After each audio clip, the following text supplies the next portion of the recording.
السلام عليكم ورحمة الله وبركاته متابعينا الكرام، عدنا إليكم بالعاجل والغير المتوقع.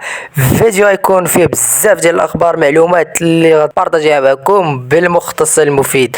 لذلك بدون أي إطالة يلا نبداو على بركة الله. فكما كتعرفوا نادي برشلونة يمر بظروف اقتصادية صعبة باعتراف من الرئيس لابورتا، فالحل الوحيد هنا هو الاعتماد على الصفقات التي لا تتقل خزينة النادي سواء بقيمة الانتقالات أو برواتب العالمية.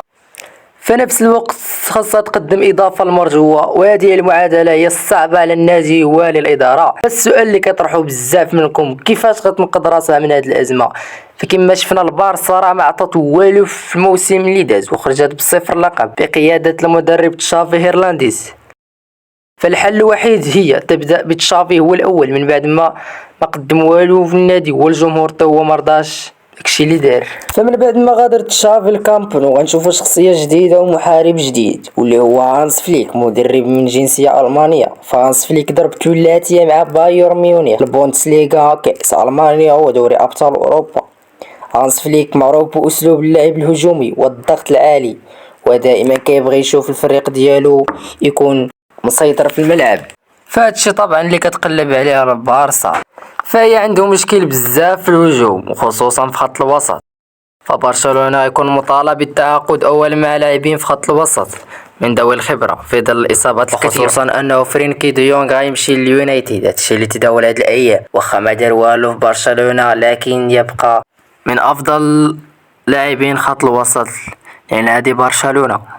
فنادي برشلونة ما غاديش يبقى مربع يديه في ظل هذه الأزمة الخانقة، ويأتي على رأس قائمة طلبات برشلونة في خط الوسط البرتغالي برناردو سيلفا.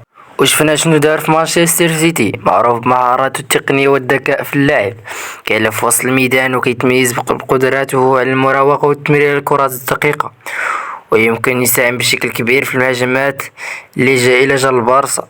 غادي يعطي إضافة كبيرة في الوسط خاصة في التنظيم وتوزيع اللعب. واللاعب أيضا اللي اهتم به البارسا هو إندري أونانا، كيلعب كحارس مرمى وكان في إيفرتون. أونانا معروف بردود الفعل السريعة ديالو والقدرة على التصديات الحاسمة. إلا انتقل البارسا غادي يزيد في المنافسة على المركز حراسة المرمى، وغادي يعطي ثقة كبيرة للدفاع فضل التجربة ديالو والمهارة اللي كيتميز به. هاد جوج اللاعبين اللي انضموا للبارسا غادي يجلبوا اضافه نوعيه لكل منهم في المركز ديالو. وبالاضافه لهذا الشيء كامل نادي برشلونه بغى يستغل العلاقه ديال المدرب الجديد الالماني بالالماني كيميتشن لاعب بايرن ميونخ باش ينضم لبرشلونه هذا الموسم. وهذا الشيء كامل راه ماشي رسمي وعنده زر الرسميات. نادي برشلونه رسميا دخل المفاوضات من اجل التعاقد مع الاسباني داني اولمو لاعب الوسط الهجومي بقيمة تتجاوز 55 مليون يورو. وصرح ايضا ديكو الرغبة ديالو في ضم البرازيلي إيدرسون لاعب وسط اتلانتا ايطالي، لكن ليس هناك اي شيء رسمي. وقدر نادي برشلونة باش يقنع باو فيكتور لاعب جيرونا باش ينضم لهذا الموسم. فالسؤال اللي جاء الثاني، من هم اللاعبين الراحلون عن برشلونة في هذا الصيف؟ برشلونة كيحتاج يتخلص من هذه اللاعبين، ومن ابرز هاد اللاعبين جوان كانسيلو اللي رجع لمانشستر سيتي بعد الانتهاء للإعارة، وجوان فيليكس اللي جا لأتليتيكو مدريد بعد انتهاء الإعارة ديالو. شادي رياض بقيمة 9 مليون يورو لنادي ريال بيتيس.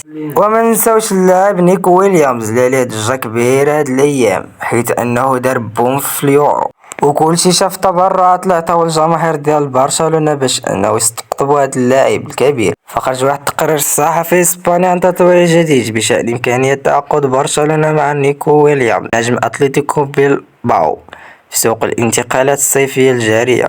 ونقلت صحيفة سبورت عن مصادر في برشلونة أن نيكو ويليامز قال نعم للبارسا.